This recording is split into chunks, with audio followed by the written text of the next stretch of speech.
On February 8, 1968, after 3 nights of escalating racial tension over efforts by South Carolina State College students and others to desegregate the All-Star bowling lanes, 3 students died and 27 others were wounded on this campus.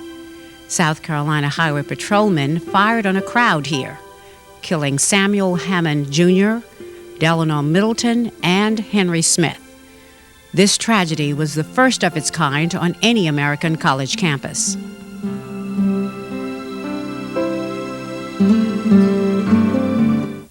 It was a barrage of shots, and like I said, it was maybe 6 or 7 seconds. Boom, boom, boom, boom, boom, boom, boom, boom, boom. Students was hollering, yelling, and running.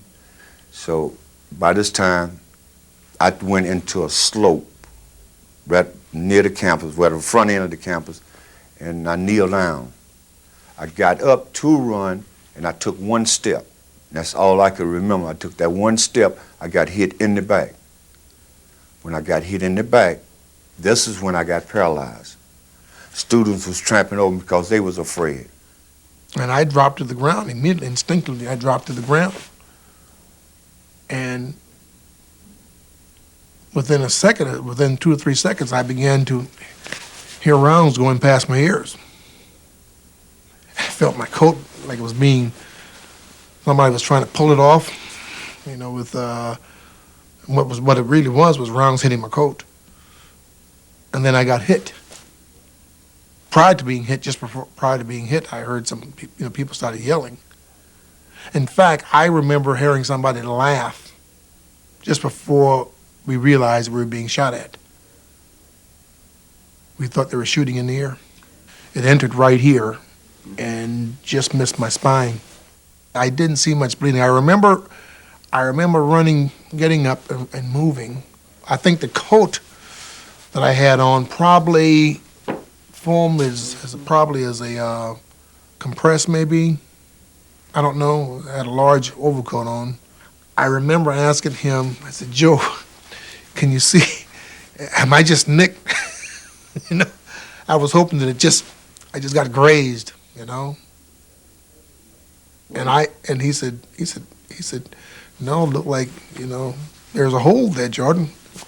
I said, "Oh, golly," And we got onto the infirmary, and there was blood all over the place. I mean, people were lying around, yelling and screaming, and the poor nurse on duty, she was a mess. She, she had never seen anything like that. It was worse than any combat situation. Let's put it this way, it was probably equivalent to a combat situation in war. The official count was 27 plus 3, actually 30. 3 died, 27 injured. I remember getting shot in my face and being spun around, and instinct said, "You got to get out of here, you got to go for safety." And the only thing I could think of was get into the infirmary. Just so happened, there was a trash can in front of me. I was on a pretty good coverage there, that trash can, see, but the trash can had some legs under it. And that's how I got shot in the hip. The bullet come under the leg. Under the trash can, it caught me in the hip. And under the trash can, it caught me in the leg. If it wasn't for the trash can, I probably would have been dead. If I would have stood up, I would have been dead. But I had enough courage to stay there for at least 45 seconds after the shooting. And folks were running all across me, crying and shooting. Some of them was crawling. And I realized they had ceased fire. That's when I got up and ran to the infirmary. When I got to the infirmary, my best friend Sam, which is dead now, the one that they killed, he was laying in the middle of the floor, just trying to grasp for air.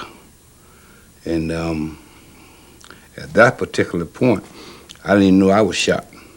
See, I crossed my leg in the infirmary. I saw a little red spot on my pants. And I realized right then that I've been hit down there.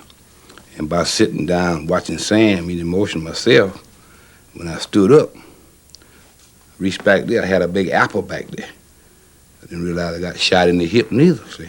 Got shot in the hip. The whole muscle was just like big as a big fist. And I realized I got shot in the hip, I got shot twice. He took me to the school infirmary, And from there, I laid on the floor on a mattress. At this time, Sam Hammond, we was laying head to head by each other. And the last thing I can remember Sam said, they used to call me Big Dooley because I was playing football at this time. I was weighing about 260. And this is when Sam asked me, he said, Dooley, you think I'm going to live? I say, Sam, you're going to be all right, buddy. And the next time I look over there, he was dead. I took my hand and put over his face like this to close his eyes because he died with his eyes open.